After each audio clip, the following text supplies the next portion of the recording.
శ్రీ గురుభ్యో నమః. 2020 సంవత్సరం జూన్ నెల 16వ తేదీ మంగళవారంతో ప్రారంభమై 30వ తేదీ వరకు ఉన్నటువంటి ఈ రెండవ పక్షంలో మేషరాశిలో జన్మించినటువంటి జాతకులకి ఫలితాలు, సూచనలు, సలహాలు తెలియజేయబోతున్నాను. ముఖ్యంగా ఈ పక్షంలోనే జూన్ 21వ తేదీ కంకణాకార సంపూర్ణ సూర్యగ్రహణం జరుగుతుంది కనుక దాని యొక్క వివరాలు కూడా తెలియజేస్తాను. కొన్ని జాగ్రత్తలు అంటూ తీసుకోవాల్సిన అవసరం కూడా ఉంది. ఆ జాగ్రత్తలు ఏమిటో కూడా తెలియజేస్తాను. ఇక మొదటి పాయింట్కి వస్తే 16వ తేదీ ఉదయం దగ్గర నుంచి 18వ తేదీ మధ్యాహ్నం 3:04 వరకు ఉన్నటువంటి సమయం అంతా కూడా ఆందోళన లేకుండా, ఆశ్చర్యాలు లేకుండా, సమస్యలు లేకుండా ప్రశాంతంగా మీ అంతటా మీరే హాయిగా గడపాలని అనుకుంటారు. వాస్తవంగా గడపగలుగుతారు కూడా. కొంచెం శారీరకమైనటువంటి సుఖం ఉంటుంది, మానసిక ప్రశాంతత ఉంటుంది, చక్కటి అనుకూలతలు కూడా బాగా ఉంటాయి. ఇబ్బంది అంటూ ఏముండదు. ఇక రెండవ పాయింట్కి వచ్చి 18వ తేదీ మధ్యాహ్నం 3:04 ప్రారంభమై 20వ తేదీ రాత్రి 12:36 వరకు ఉన్నటువంటి సమయం అంతా కూడా ఇది డబ్బు విషయానికి సంబంధించినటువంటిది, ఎదుటి వ్యక్తులతో మాట్లాడాలనేటువంటి అంశాలకు సంబంధించింది, కుటుంబ వ్యవహారాలకు సంబంధించింది. ఏం మాట్లాడాలా, ఎలా మాట్లాడాలా,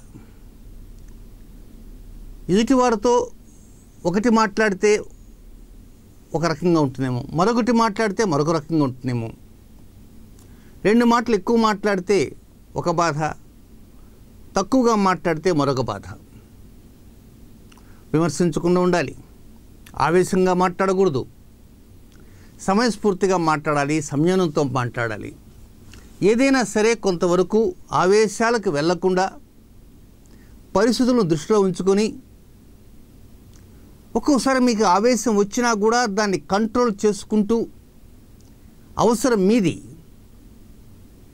ఎక్కడైనా కొన్ని సందర్భాల్లో క్షమాపణలు చెప్పవలసిన పరిస్థితి ఉంటే క్షమాపణలు చెప్పటమే, ఇంకా వెనుకంజ వేయాల్సిన అవసరం లేదు.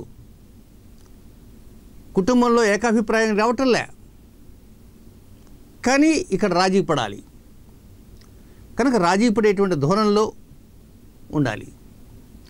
అలాగే ఈ సమయంలో కూడా ఆర్థిక సంబంధమైనటువంటి లావాదేవీలు ఏమైనా ఉంటే అలాంటి లావాదేవీల్లో కూడా జాగ్రత్తగా ఆ లావాదేవీలు చేయాలి. స్పెక్యులేషన్కి ఎట్టి పరిస్థితుల్లో కూడా వెళ్ళకూడదు, చాలా దూరంగా ఉండాలి. ఇక మూడవ పాయింట్, ఇది మెయిన్ పాయింట్. ఇదేమిటంటే 20వ తేదీ రాత్రి 12:36 దగ్గర నుంచి 23వ తేదీ ఉదయం 7:35 వరకు ఉన్నటువంటి సమయం అంతా కూడా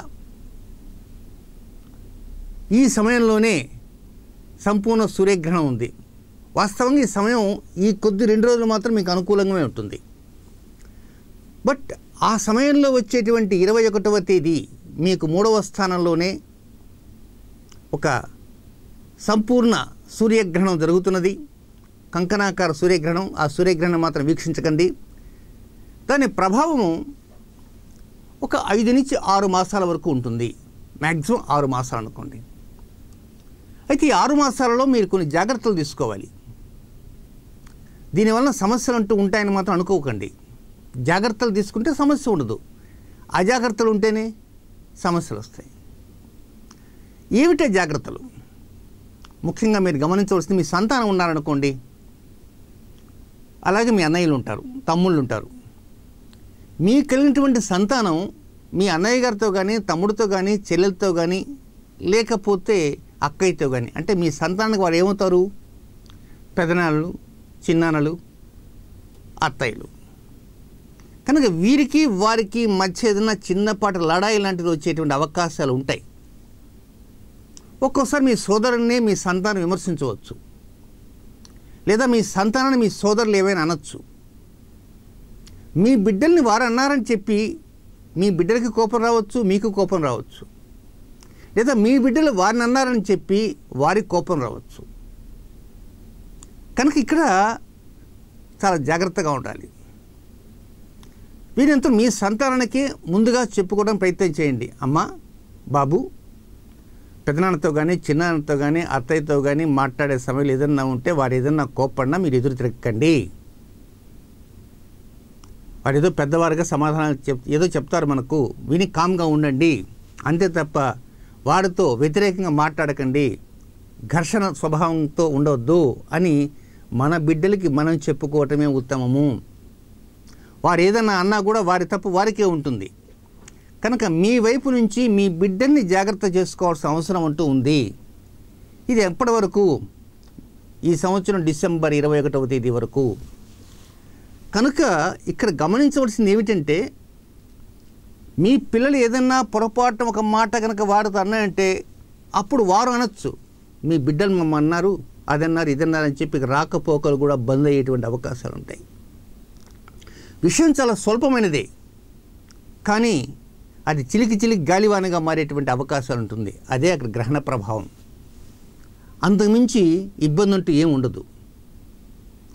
అలాగే మీరు కూడా మీ సోదరులతో మాట్లాడేటప్పుడు కానీ సోదరీలతో మాట్లాడేటప్పుడు కానీ కొంచెం సమయస్ఫూర్తిగా మాట్లాడండి. వేళాకోళంగా మాట్లాడటం కానీ, లేకపోతే వారు ఏదైనా అన్నా కూడా వెంటనే మీరు దాన్ని రియాక్ట్ అయ్యి మాట్లాడటం కానీ మాట్లాడకుండా హుందాగా మాట్లాడటానికి ప్రయత్నం చేయండి. కేవలం చిన్నపాటి జాగ్రత్తలు తీసుకుంటే సమస్యని అధిగమించవచ్చు.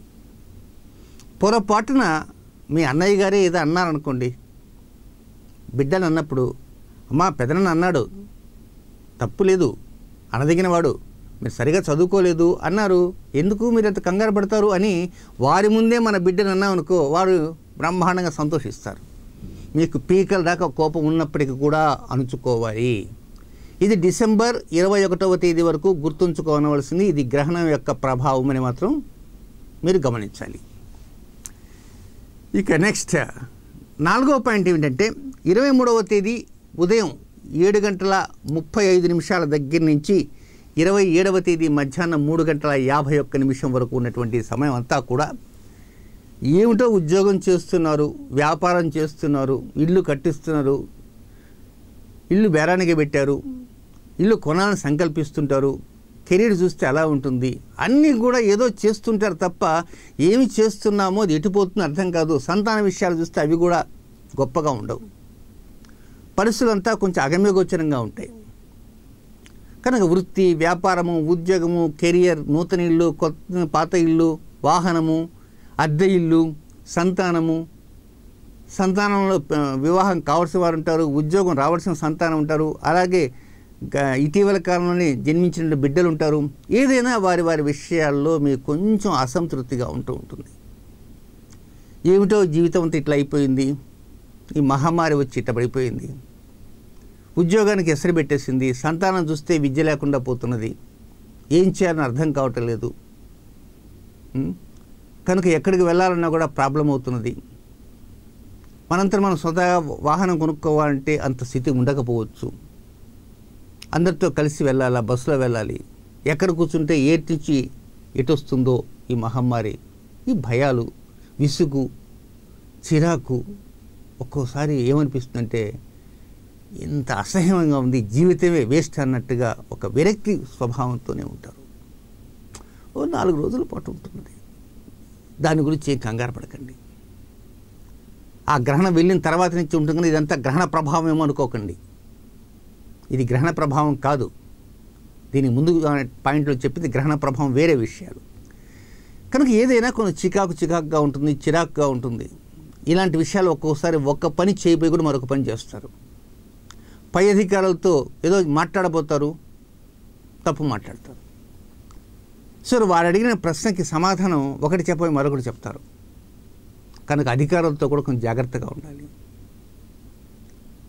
ఆఫీసుకు వెళ్ళే సమయంలో ప్రశాంతంగా వెళ్ళడానికి ప్రయత్నం చేయండి. వ్యాపార లావాదేవీల్లో ఒక్కోసారి చిన్నపాటి సమస్యలు ఉండొచ్చు. కనుక ఆ వ్యాపారంలో ఉన్నటువంటి సమస్యలను కూడా జాగ్రత్తగా గమనించండి. కనుక మీరు హడావుడిగా బీపీ తెచ్చుకున్నారనుకోండి, పరిస్థితి వేరుగా అయిపోతుంది. కనుక కొంతవరకు సంయమనం పాటించండి. ఉదయం నుంచి సాయం దాకా ఉండే సమస్యలే, రాత్రికైనా సరే ప్రశాంతంగా కూర్చోండి. 7 గంటల నుంచి 8 గంటల వరకు ప్రశాంతంగా ఆలోచన చేయండి. ఈరోజు జరిగినటువంటి మైనస్లన్నీ గుర్తుపెట్టుకొని రెండవ రోజు ఆ మైనస్లు జరగకుండా కొంతవరకు మీరు కనుక ఆలోచన చేయగలిగితే మైనస్లు జరగవు. ఇక చివరిగా ఉన్నటువంటి పాయింట్లో విషయాలు ఏమిటంటే 27వ తేదీ మధ్యాహ్నం 3:51 దగ్గర నుంచి 30వ తేదీ వరకు ఉన్నటువంటి ఈ సమయం అంతా కూడా ఇది బాగా అనుకూలప్రదంగా ఉంటుంది. వివాహం కానటువంటి వారికి కొంచెం తీపి వార్తలు వినిపించేటువంటి అవకాశాలు ఉన్నాయి. అలాగే రుణ సంబంధమైనటువంటి లావాదేవీల కోసం ప్రయత్నం చేస్తుండేటువంటి వారికి కూడా తీపి వార్తలు. కొంత శత్రు సంబంధమైనటువంటి ఆలోచనలు తగ్గిస్తారు, శత్రు పోకడలు కూడా తగ్గుతాయి.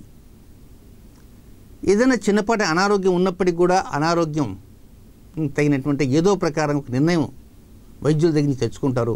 ఆ నిర్ణయం ప్రకారంగా ముందుకు వెళ్ళగలుగుతారు. మొత్తం మీద పరిస్థితులు చాలా ప్రశాంతంగా ఉంటాయి. చివరిలో ఉన్నటువంటి ఈ 4 రోజులు 27, 28, 29, 30 ఈ 4 రోజులు భార్యాభర్తలుగా ఉన్నటువంటి వారి ఇరువురు కలిసి తీసుకునేటువంటి నిర్ణయాలు హైలైట్. ఫర్దర్గా ఏం చేయాలి, 3-4 మాసాలు ఏం చేయాలి, కనుక సంతాన విషయాల్లో ఎలా నిర్ణయాలు తీసుకోవాలనేది చక్కగా తీసుకునగలుగుతారు. క్రొత్త ఆశయాల వైపు మొగ్గు చూపగలుగుతారు దంపతులుగా ఉన్నవారు. అలాగే భార్యాభర్తల మధ్య గతంలో ఏదో ఘర్షణ స్వభావంతో ఉండేవారు కొంతమంది ఉన్నారనుకోండి, అలాంటి ఘర్షణలకు చెక్ పడేటువంటి అవకాశాలు కూడా వస్తాయి. మొత్తం మీద 90% అత్యంత అనుకూలంగా ఈ 4 రోజులు ఉంటాయని చెప్పడంలో సందేహం ఎంత మాత్రం లేదు. సో ఎనీహౌ మేషరాశి వారికి చెప్పేటువంటి ముఖ్య జాగ్రత్త ఏమిటంటే ఈ సంవత్సరం జూన్ 21వ తేదీ దగ్గర నుంచి డిసెంబర్ 31వ తేదీ వరకు జస్ట్ సంతాన విషయాలు కొన్ని జాగ్రత్తలు తీసుకుంటే సరిపోతుంది. అంతకుమించి గ్రహణ ప్రభావం ఏమి ఉండదు. గ్రహణాల గురించి భయపెట్టేవారు చాలామంది ఉన్నారు, కనుక మీరు ఏమీ కంగారు పడాల్సిన అవసరం లేదు. ఒక భయంకరమైన గ్రహణం అని అదని ఇదని కొంపలంతా అట్టుకుపోతాయని కొంపలేం అట్టుకుపోవు. కేవలం అది ఆర్థిక స్థితిగతుల మీద దాని యొక్క ప్రభావం ఉంటుంది. అది ప్రపంచ అరిష్టయోగం అంతే. ఎడితిరిగి ఇప్పుడు జరుగుతూనే ఉంది ఈ కరోనా మహమ్మారి వలన. కానీ ఇంతకంటే అంత ఎక్కువగా ఏమి ఉండదు, కనుక ఏమీ దిగులు చెందాల్సిన అవసరం లేదు. శుభం.